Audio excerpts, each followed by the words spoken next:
Samsung is not alone now in this sea of foldables. Companies like Honor, Vivo, Oppo, OnePlus are also making foldables now. To heat up the foldable market more, Oppo recently launched its third generation of foldable, better aspect ratio than Samsung's Flip 4. The expanded thickness of the phone is about 0.78 centimeters, while folded thickness is 1.65 centimeters only. Oppo's fine N3 Flip weighs only 198 grams, which is lighter, as we know phones weighing above 200 grams is normal nowadays.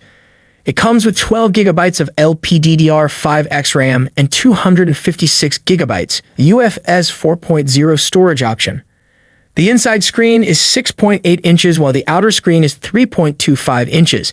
The aspect ratio of outer screen of fine N3 Flip is more usable compared to that of Samsung's Flip 4. The screen ratio of inside screen is 85.9%. The main screen is Full HD, 2520 by 1080p resolution, and the outer screen is SD 720 by 380 respectively. Outer panel is protected by Corning Gorilla Glass Victus, but the protection on inside screen is not clear.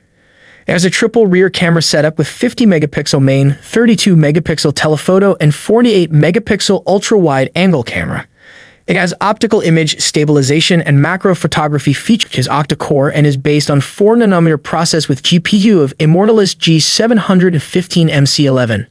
It has battery capacity of 4,300 mAh, which supports 44-watt SuperVOOC wired charging. This by with Bluetooth 5.3 and with the support of NFC. Oppo has said that it will give at least 3 years of OS updates in this phone, which is really good. One thing I like about this phone is that unlike other competition, it comes with all things necessary in the box.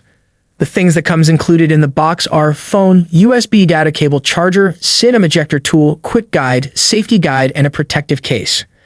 So what do you all think about Oppo's new foldable? Tell me your thoughts in the comment section, and please consider subscribing our channel and click the bell icon. Thanks for watching the video, and bye. See you all in the next one.